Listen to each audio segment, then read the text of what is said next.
This is Rebel Therapist, a podcast for entrepreneurs who are trained as therapists and who want to level up their businesses, make a bigger impact, feel fulfilled, and be very well paid. I'm your host, Annie Schusler. You know, I talk a lot about metrics like gross revenue, time, number of clients you're going to work with. I talk a lot about those kinds of numbers because I want your business to be successful. And Thea Monyee talks about joy metrics that we also need to be paying attention to in what ways our lives and our businesses are bringing us joy or not bringing us joy. And your signature program is no exception. So when you're creating your program or reiterating your program beyond private practice, instead of just looking at what you think a program should look like based on what you've seen before, think about and feel into what kind of program would delight you to run. This is so important because as I'm working with folks who are creating these amazing programs where they get to serve the people they really want to serve, using the methods they really want to use, moving beyond private practice, there's this opportunity to create something that really delights and liberates them. There's this opportunity to work in a way that's going to let you lean into your superpowers and step away from the things that drain you. And yet, there's also this other opportunity that shows up to create a program that doesn't really delight you, to create what you think a program should look like. It's really easy to end up recreating a work situation for yourself that you don't really love.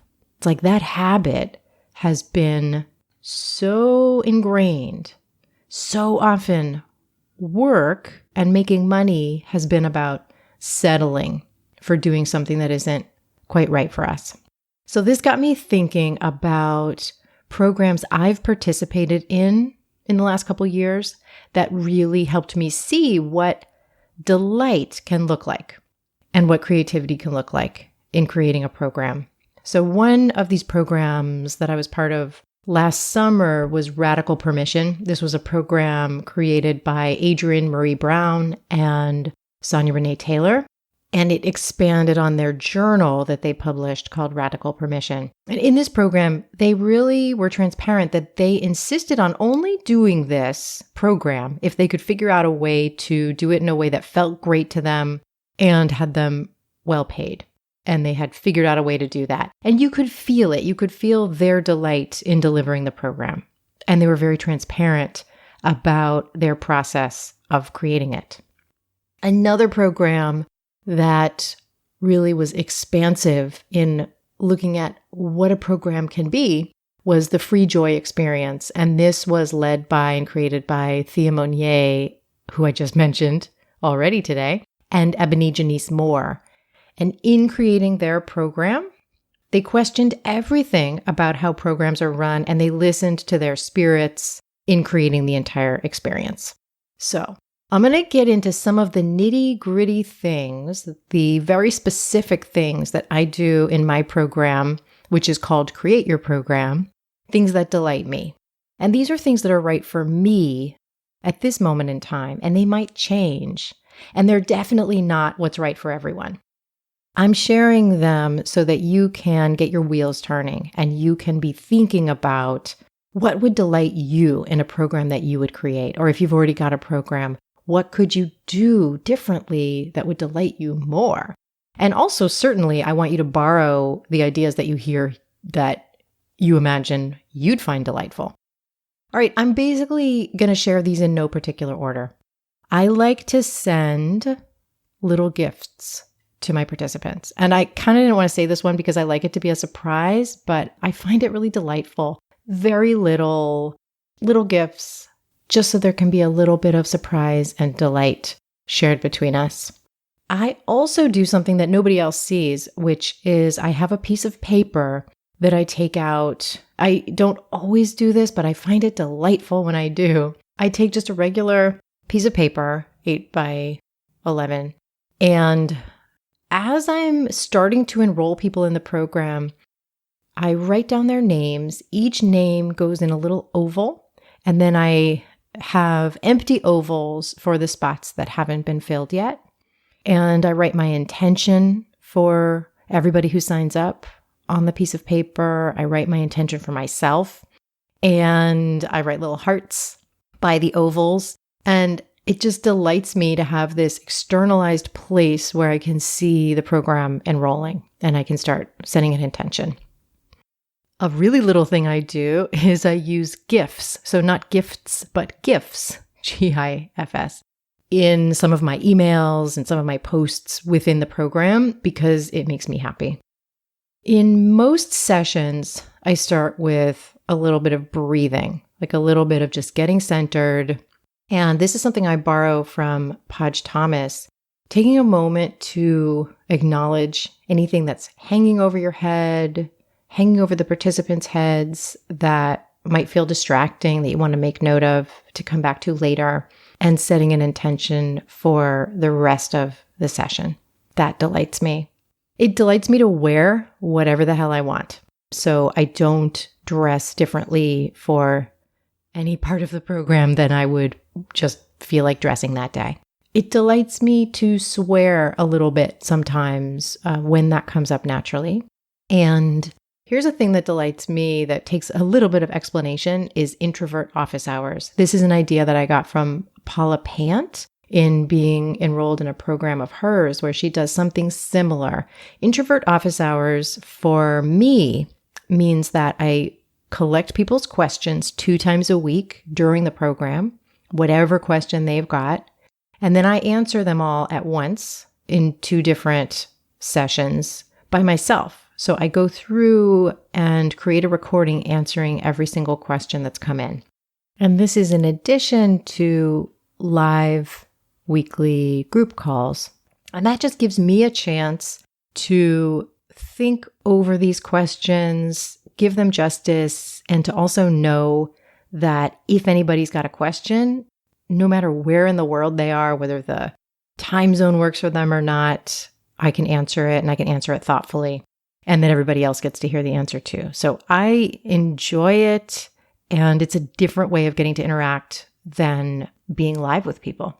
It delights me to bring in experts who do what I don't do and to get to see that impact.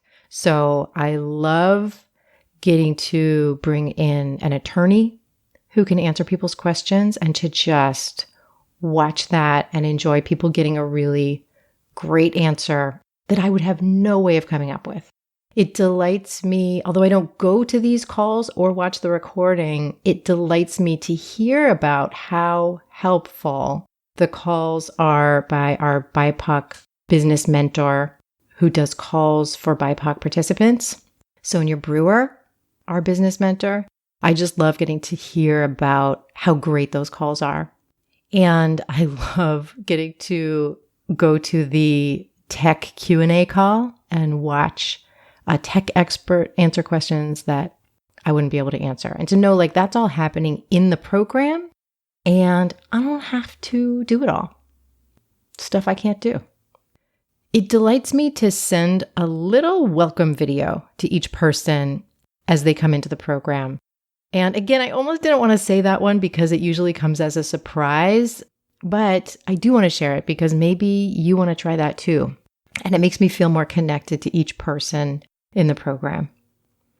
I love telling people when they come on the first call, I love telling people that I want them to be comfortable, to stretch their bodies, eat, take care of themselves, turn off their cameras when they need to, and to make this call time not one more place in their week where they have to perform or be a certain way. Another thing that delights me is naming what's actually going on. So like naming my fuck ups as they happen and not trying to hide those things. And I've noticed I used to really tighten up a lot when I messed up. And I would, and I still do at times, but I spent a lot of time worrying about my mistakes, hoping I could hide my mistakes. And now I really delight in telling people when I'm making a mistake, what just happened, why I'm distracted if I'm distracted for a moment. This just happened on a call the other day where I could see on my Zoom screen that someone was trying to come into the call, and I knew that they were not in this group. They're in a different group. And so I just told the people on the call, I'm distracted. I need 30 seconds to let this person know that their call is on a different day. And then I was back and I said, part of why I just told you what was happening is I want to model that things are going to happen and we want to stay present and real.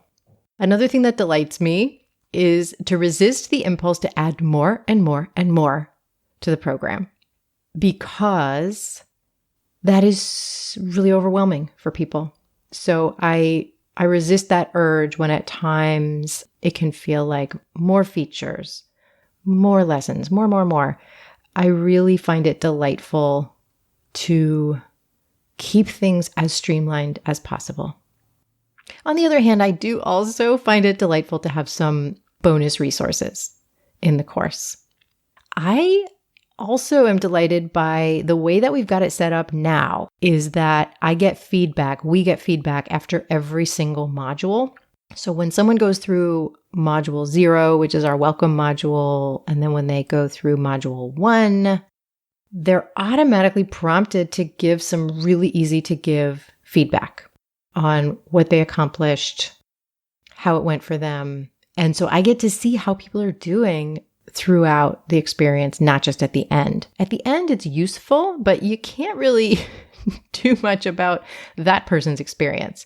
Getting feedback all throughout, but in a way that's really easy for people to give, that's freaking delightful. A lot of what I'm talking about here, I also find it important and delightful to put into the sales process so that as I am telling people about the program, whether it's on the sales page or on a webinar or however they're going to hear about it, I'm setting it up for them to know what to expect.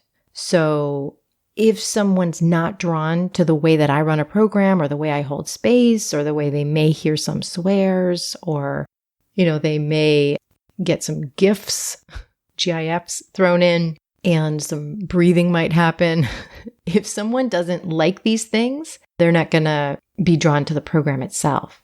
Oh, and I always make sure I let people know that I'm very opinionated. And that also allows people to decide if that's going to be right for them. So basically, I think the way that I would sum up most of what I find delightful is experimenting with different things and being my whole self, bringing my whole self to the process. Those are the ways that I would encourage folks to look at what will make your program really delightful for you to run. And when you find yourself going the other direction of, no, I can't try something new, or no, that would be too much of myself to bring to the process, to really question that and expand in that direction of being your whole self. All right, I want to give just a few more examples of other people's programs and things that they do. So some recent guests have talked about some things they find really delightful. Liz Adams, who works with women with ADHD, she sends a physical workbook to each participant. So instead of, like most of us have courses that happen digitally, her course happens online and she sends a physical workbook because for her participants, that's really delightful and it's delightful for her. Another thing Liz said is that in preparation for every session, she takes care of herself and she does some yoga before each session rather than like prepping with what's the material I'm going to teach. Sonia Brewer, who of course has her own incredible program, she does asynchronous one-on-one coaching within her group program, meaning that she does videos back and forth with people in the program so that she can, one thing she said in her interview is she loves getting to kind of touch in and know what's going on with every person in the program in a way that it would be really hard to do with, live one-on-one sessions. That would be incredibly hard to schedule, but she gets to really know each person individually through the asynchronous coaching. And then one person I want to mention, a recent guest, was Michelle Winston.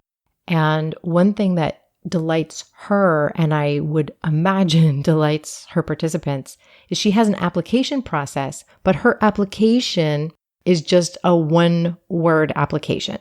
And she has folks send her a voice memo if they like answering that question. And it's just, are you ready? And then if they say yes, they're in. I love that. And it's so unexpected. All right. I want to thank you so much for being with me. I would love to know what ideas resonate with you and what ideas you have come up with that make your program or your future program a delight to run. Email me, and even better, email me a voice memo at info@coachingwithannie.com.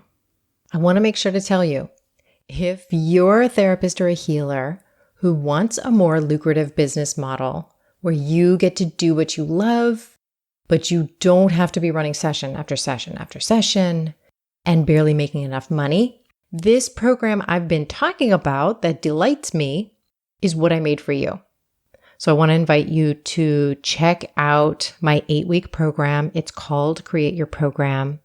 And in there, you're going to learn how to design and launch your own pilot course.